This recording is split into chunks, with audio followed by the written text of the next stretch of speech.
let's get it, let's get it, let's get it. Y'all know what time it is. It is playoff time in the DML, and Road to Greatness has returned. Now, what we're going to be doing today is sitting down with a couple of the teams that have made a playoff push. All right, we're going to ask these guys some tough questions, and basically going to pretty much break down why they feel like they have the best shot at winning a DML banner this postseason. So we ain't going to hold y'all up. Let's dive into these conversations.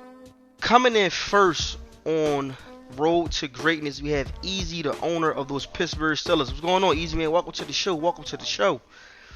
Thank you. Appreciate it, OG. Looking All forward right, to some playoff back here. All right, man. So this is your first postseason run. Congratulations to that. Definitely congratulations to that. First postseason run. So let's get right into it. All right, this is your first postseason run with these Pittsburgh Steelers, and I just gotta ask. The first question I gotta ask is, where's the bar set at with this young squad entering and making a first potential playoff banner run? Like, is this like is it like one of them situations where it's those like, we're here, we just coming in just to see how can we compete with these tough, because the AFC is definitely stacked, this tough AFC conference, or is this just we coming in, we chopping everybody heads off, we confident we getting the banner? Like, where's the mindset at for this Pittsburgh organization? Well, going into the season, I think it was pretty simple, make the playoffs. And now that we're here, obviously, we've gotten a chance to play some of the really good teams in the AFC, the Chiefs, the Browns, Ravens, I think they're going to sneak in too. But yeah, this year was just about getting over the hump, getting into the playoffs. And now that we're here, though, we're ready to compete. I think we got a chance. Against those opponents like the Chiefs and the Browns, you got to get a lead against them just to give yourself a chance, going into the second half. So hopefully we can make a run at it and give ourselves a shot at a banner this year. Got you. Now, that leads up to my next question. You mentioned guys like KP, who's the owner of those Ravens, and Andy, who's the owner of those Browns. There are two heavy hitters in the DML by far. Two top 10 users in the DML. Both guys hung multiple banners.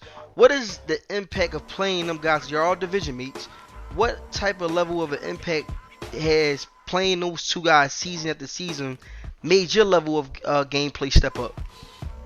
Yeah, I think it's definitely helped. I think out of the two teams, the team I'm probably trying to model our team after is the Browns. We got Najee Harris, who's similar to Chubb, and then get decent quarterback play. I think that's the one area that I need to improve on as a user. But I think we're similar to that team. Obviously, defensively, they're absolutely loaded. So we're trying to meet that same bar. But yeah, I think we're trying to model ourselves after the Browns a little bit. I just seen what he did and how he plays with that team. That definitely has helped me learn and grow as a user, and as a team, I think that's made us a lot better. But the Ravens, they got a totally different team. Lamar Jackson, that dude's just a beast, and it's just tough to stop. And we finally got over the hump and beat them once this year, but it's gonna be tough going up against them anytime you got to go up against him and the Ravens. So that's gonna be a tough matchup no matter what.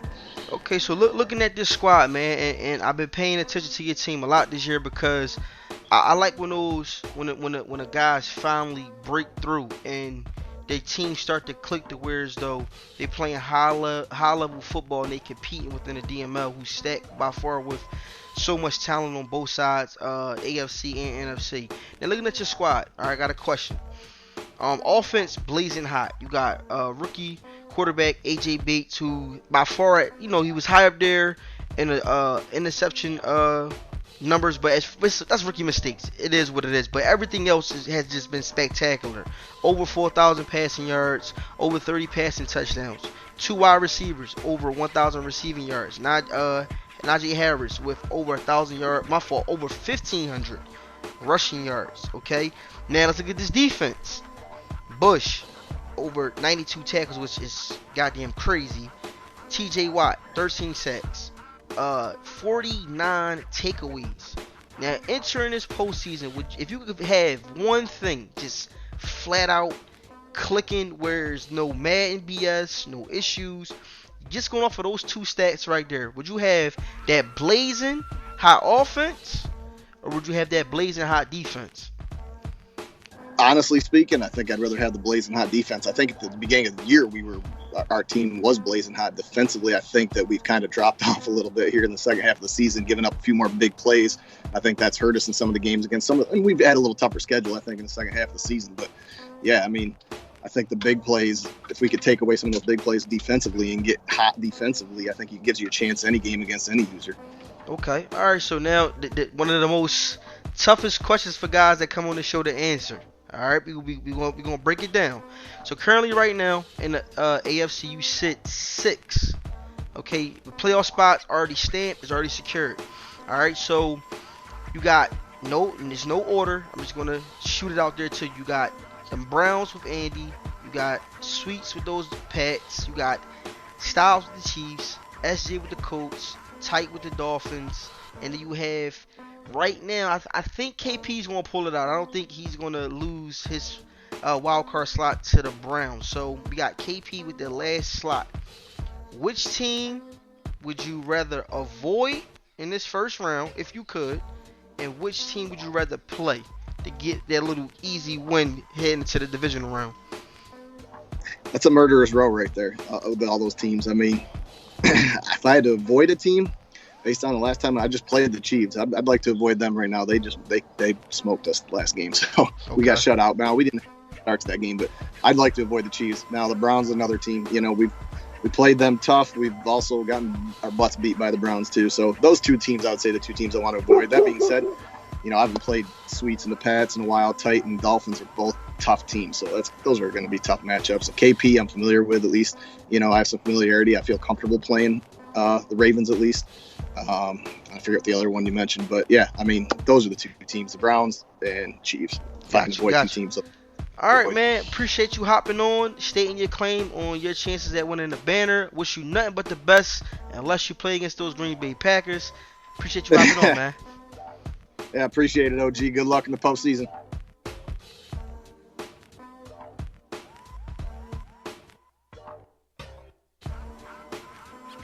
Next up, we got Bruce, the owner of those New York Giants. What's going on, Bruce? Welcome to the show, man.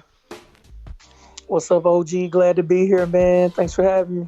All right, man. Let's get right into it. Let's talk New York football and what is the chances of, well, state your claim on why you feel like you are going to earn a banner this postseason. Now, I believe last postseason, you know, you balled out, made it to the NFC Championship round. And you're right back at it again, leading your division right now for a potential division crown. And you're sitting at 11-5 at the top of the NFC. So let's talk mindset. You brought in the load of guys last off season with Nick Bosa. I believe you brought in the rookie running back because of course Saquon was let go. What is the mindset of these guys, man? Do you feel like this is the time right here that these guys are playing at their highest level of DML football to where so they could break through and get the Giants back in the postseason? I mean, get the Giants back in possibly the NFC Championship round or potentially the Super Bowl?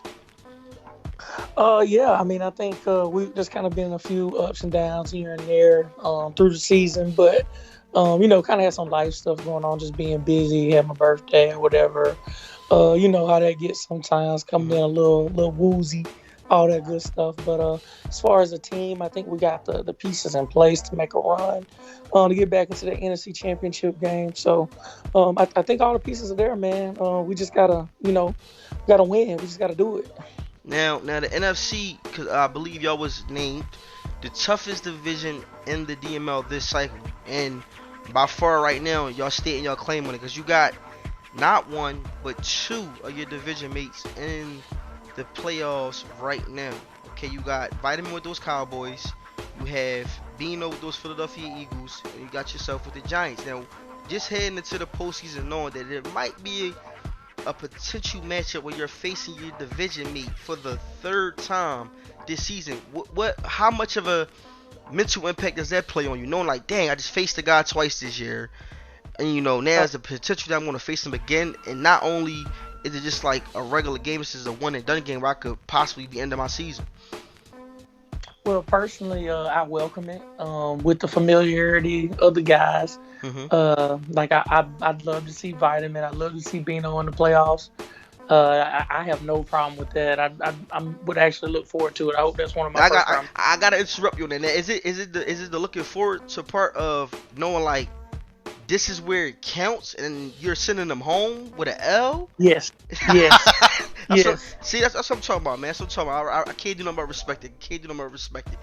That's what you need. You know, 'cause that right there brings the best out of people when you just sitting there like when you Jon Snow on Game of Thrones, you just pulling out your sword with all the the dead walkers just approaching you, man. Like you gotta embrace that. You gotta embrace that. But moving on next, man. Next question, because this guy right here, I feel like maybe I could be wrong. Maybe you can correct me on this one, but I feel like the level of play from this guy that I'm about to mention has elevated this team to being able to click on a level that they have not yet touched this cycle.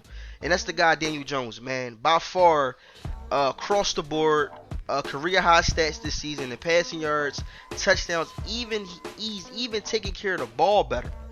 Now, is this the guy? When I'm talking about this guy Daniel Jones, who flat out by far could have been the DML MVP this season. Is this the guy that is going to get the job done for y'all? I think so. I know for a little bit there, the Giants staff, we were all kind of wondering, like, is he for real? Is he really the answer? Mm-hmm. I think the big thing for us was we were actually at a point where we were wanting to move on from him or considering it last year. But then when he came to the table, he wasn't wanting that big quarterback money. So we made that decision to really invest in him. And the big thing I want to say about Daniel Jones' development is that he's trusting that he doesn't have to go for the big play every time. Mm-hmm. So, if you look at the stats, I think Evan Ingram, he leads the league in tight end receiving yards. He's had a gigantic year. And the funny thing about that is that he almost got replaced by Hunter Henry last year. Mm-hmm. I definitely get deep about Evan Ingram because he's a beast. He's a beast. Man, he's an animal. But yeah, Daniel Jones pretty much has carried this team. The games that we've lost has been because we've turned the ball over. The games that we've won is because he's taken care of the ball. Mm-hmm. Our defense has always been there, but his emergence as I believe he's still leading the league in passing yards in the DML, and I mean that's it, man. That's what we needed. Playoff football, the game gets a little bit shorter. Guys run more, start watching the clock. But if you always have that true passing threat, you really come balanced, get less boxes. And, me and you've been in divisions together forever. Mm-hmm. I'm usually a guy that likes to run the ball. So adding this passing attack has made me a little more deadly, in my opinion. All right, man. Let's get to the most dangerous question that is asked on this show, and some guys tread lightly and some guys just bring it out, say it for what it is. All right, so right now they're currently sitting in the 5th slot in the NFC playoff slot, secured. You already stamped your way in. Now if you can line it up to the way of tipping in your favor, who would you rather face in the beginning, meaning like I've been stating, a cakewalk, and who would you rather save for later when as far as a tougher matchup? I ain't gonna give it to you in no specific order. I'm just gonna spit it out, and then you let me know who would you rather play first, and then who would you rather save for last. So we got the Green Bay Packers, we got San Francisco 49ers with Ramsey, you got, of course, your division mate Vitamin with those Cowboys, you got Omatic with the Tampa Bay Bucks, you got Marizi with the Vikings, you got Bino with the Philadelphia Eagles. So put it out there. Who would you rather face first and then save for last? So kind of like we were talking about, I've actually relished the fact that I could play one of my division mates 3 times. And to be honest, cakewalk wise, Bino, I probably would say if that's what it's looking like, it'll probably shake up. I might get the matchup with him. Mm-hmm. So, that's my dog. So, and Vitamin's my dog too. Vitamin actually beat me 2 times in the season. That's his first time beating me this entire cycle. So I really want that get back on him and put him in his place. As far as who I don't want to see, I got to be honest, bro. I haven't been able to do nothing with you at all. So from that sense, it's like, damn, I hope somebody can beat them Green Bay Packers so I can get my ass in the Super Bowl. It's just been a real bad matchup for me. So Yeah, man, cakewalk. Let me get a piece of them Eagles. Let me get a piece of the Cowboys. Toughest matchup. That's you. I'm just gonna keep it 100. So All right, man. Appreciate you hopping on. We wish you nothing but the best this postseason. Unless, once again, like I told everybody, unless you playing against those Green Bay Packers, it's good to see high level, competitive users in the postseason, man, because it just makes things more interesting. So I definitely appreciate you jumping on, man. Wish you nothing but the best, like I said, unless you're playing those Green Bay Packers. for sure, man. Thanks for having me on. Good luck to you as well.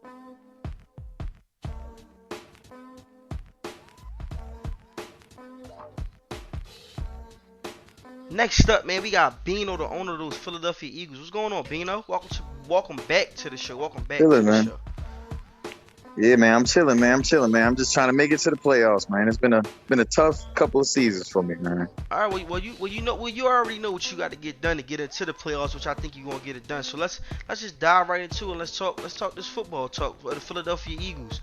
All right, man. I had to bring it up to you on this show, man, because it was like kind of bothering me, man, when I heard it in the chat. But what's going on out there in Philadelphia, man, and the accusations of you being compared to not only but to HBO himself, man? Like what's the mindset of that right there? Like what's going on? Yeah, man. The last couple games, that comparison is accurate. I ain't even gonna cap. I had the game wrapped up against Vitamin. It was wrapped up. I was at the 45-yard line, fourth down. You know what I mean? All I had to do was punt the ball. 40 seconds left. He ain't had no timeouts, and instead, on 4th and 18, I went for it, thinking like, all right, I'm gonna stop him. He ain't got no timeouts. Down 1 point. You know what I mean? He kicks the field goal, wins the game. And so that was a real HBO-like decision. Mm-hmm. Had I punted the ball, obviously the outcome would have been a little bit different. You know what I mean? So that's an accurate comparison. But in the playoffs, I don't think you can expect that from me. We're going to be sharp. I was trying to take too many calculated risks. And then, unfortunately, that one wasn't calculated at all. Yeah. That was just, bonehead move, man. All right, so that's what I was going to ask you, man. So like, what is going to be the different mindset from seeing something like that throughout multiple games in the regular season? How can you flick that switch mentally just to lock into, all right, cool, this is a whole out with the old and with the new, this is the new Bino, I'm focused, I'm locked in with so many heavy hitters in the NFC. Right. It's a new season, man. It's a new season. Once you get to the dance, everything's anew.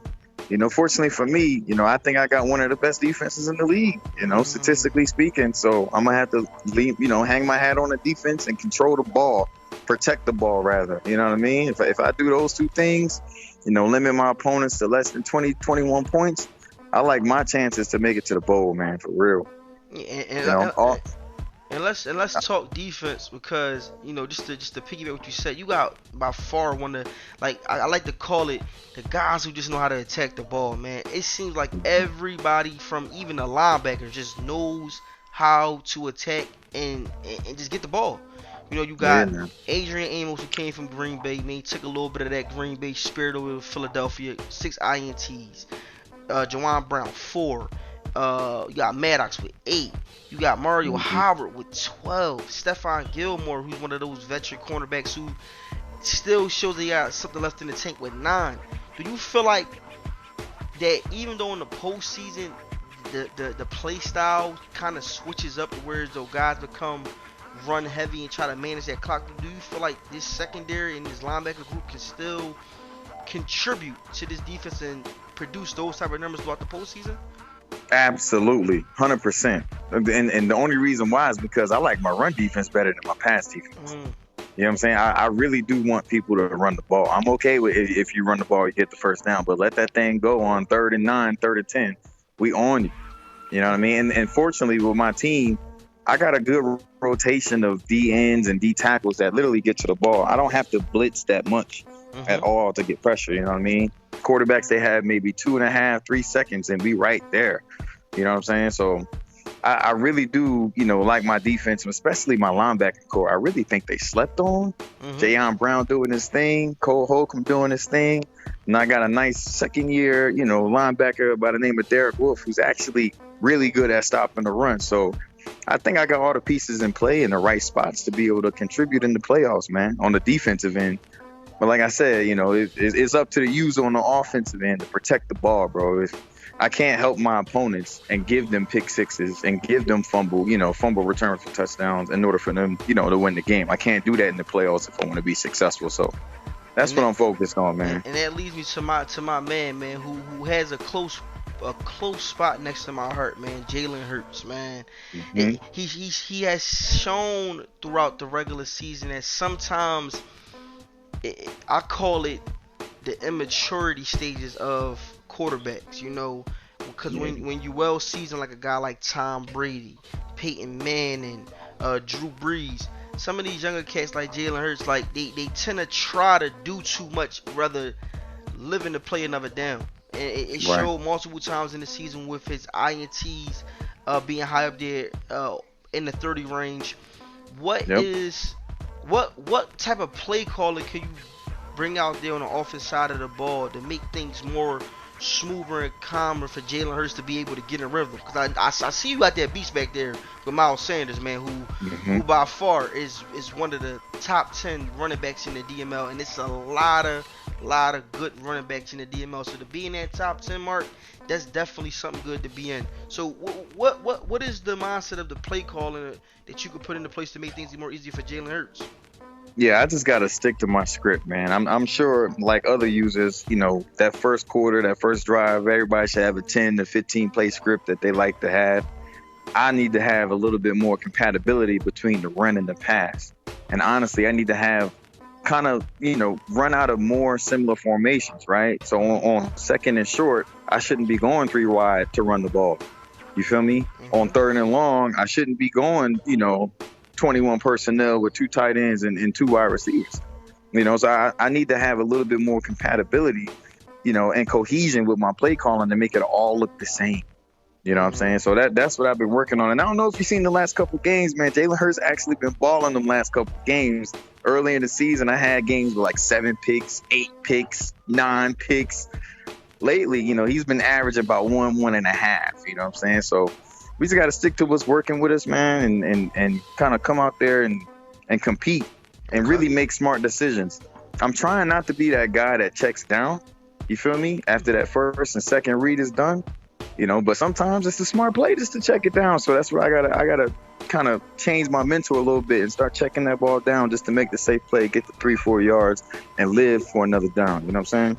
All right, Nate, you know what time it is, man. You know what time it is, what question's about to come up. Okay, already. So you currently sit in, like I said, the 7th slot. I think you're going to lock that up, and it's not nothing to take away from Omatic. I just think that you're riding into this postseason, man, with something extra on your shoulder to prove. So, if you could have it your way, whereas you could knock off and play the most easiest opponent to get to the next round, which would be the divisional round, and that one opponent that you will save for the NFC Championship round, you got my Green Bay Packers sitting at number 1. It's no particular order, I'm just shooting them out there. You got my Green Bay Packers sitting at the number 1 slot. You got the 49ers with Ramsey in the number 3 slot. You got Omatic, who you currently play this week. Yep. And then you have Marizi and the Vikings, Bruce and those Giants, who's your division mate. And then you have, I believe, Vitamin and the Cowboys. So what's your mind? Like, who would you rather play first? Would be that little icebreaker game to get that confidence built, and who would you rather save for last? Honestly, I would rather play one of my division mates first. Vitamin first, then Bruce. I got Vitamin Circle, and then I got a little vendetta for Bruce. Cause I don't know if you heard, there's a little rumblings in the PC. Somebody asked me early in the season, Bino, you think you're gonna win the division? I'm like, I don't know. You know what I mean? I like my chances every year, but I gotta pay respect when respect is due. You feel me? Talking about Bruce. So, and the last game I just played with Vitamin, man. I don't know if you seen Bruce's tweet. He called him the check down king. Last game I played with Vitamin, the running backs had 20 catches for 180 yards. The wide receivers had about 15 yards total. So could that be Vitamin add something different, or could that just be just being nervous? Like what is that from? I think he was taking what was given to him, like you mentioned. Gilmore got picks, Mario Howard got picks. Everybody got picks on the passing game. So he's like, I'm gonna just take what's given to me. So I got his game circle, I got Bruce game circle because I got swept, in the season series. So I'd rather play my division mates because I honestly think they're gonna be my toughest games. Thereafter, it's free game, man. I'm gonna have to kind of change things up and do some game planning and find out the weaknesses of the other teams that you mentioned. Unfortunately, I believe at this point you undefeated still, right? So, I mean, not for nothing, I ain't really trying to see you right now until I got to. You know what I'm saying? The path to the bowl in the NFC goes through Green Bay as it stands. So I say you for last after I get some momentum built. Okay. All right, man. Listen, man. Wish you nothing but the best. Appreciate you hopping on, man. Unless you are playing against those Green Bay Packers, of course. But I'm definitely looking forward to seeing what these Eagles is going to do, because I feel like I said before in the early part of the interview, that you felt that you're entering this postseason with something to prove, man. So I don't think that HBO comparison is going to tread lightly throughout this postseason. So let's see what you're going to do, man. Appreciate you jumping on. Hey, I appreciate you having me, man.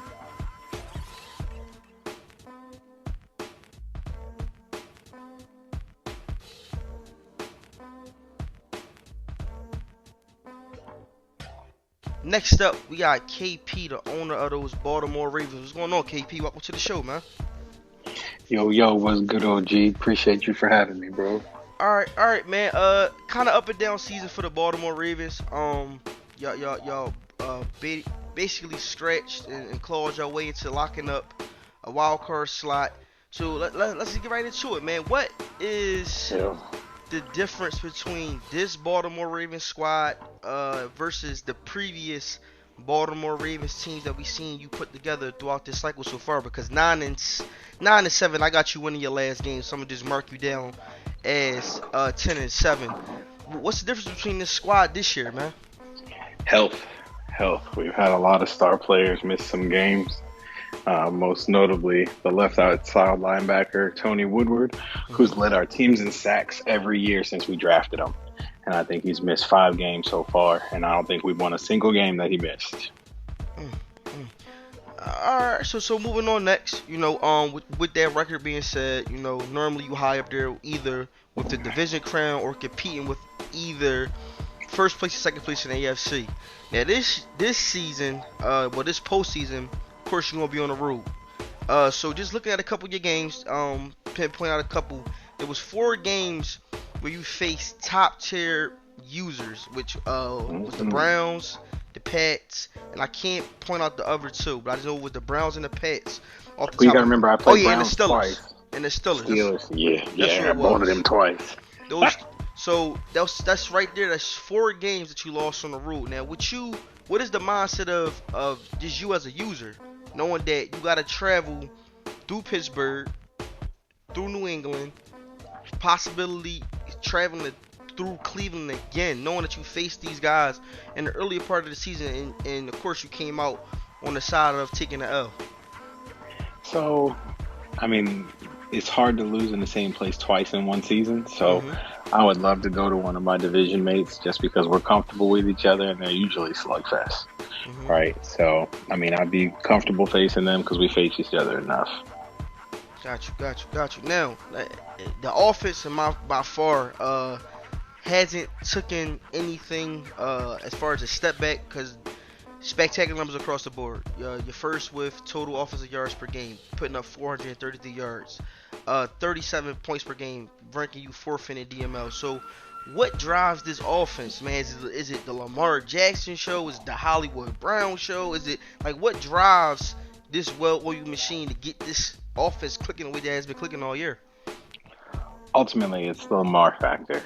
Not that I'm running with him all the time, but the threat of running with him all the time have people respect it, which opens up the play action. It opens up the running lanes. You don't know, and I've switched it up enough to now I will run with my running back. And we got fortunate and drafted a monster in the 5th round, and we're able to be very productive with him, and he's balled out every single year since we drafted him too. So I think by having a balanced attack, it kind of changes things. Even though I kind of drift back into the old KP and get pass happy, but if I can stay balanced, we'll be all right. All right, it leads me to the last question, which a lot of guys try to avoid it and answer it as professional as possible. But looking at this playoff bracket for the AFC side, all right, in no particular order, I'm just going to run it down real fast, and then I want you to state to the people, man, who would you rather avoid in the first couple rounds, and who would you rather play flat out the gate to get that little easy cakewalk to either the next round, which is the divisional round, or potentially even making a deeper run to the AFC Championship? So we got, like I said before, we got Andy and those Cleveland Browns. We got Styles and the Chiefs. We got SJ and the Colts. We got Tightwork and the Miami Dolphins. We got Sweets and the Pets. And we got Easy with those Pittsburgh Steelers. Now I need to know, out of those couple guys right there, who would you rather play first if you could have it lined up in your favor? I want to play the Chiefs first because I have not beat the Chiefs. So if I'm going to lose, I see that as my L. Everybody else I've beaten at least once, so I feel like I got more of a chance. The Chiefs have laid me out. They pick apart my defense. I can't stop them. So I feel like if I can go against them first, it'll build the confidence for the rest of the playoffs. Okay. Now, who would you rather save for last if you could? Like, just line Dolphins. It up to where's the Dolphins? Dolphins. Yeah, Dolphins. Okay.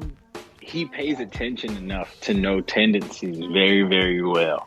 But I will say, hand in hand, the Steelers. The Steelers has been my toughest matchup every season, twice a season. And he's only beat me one time.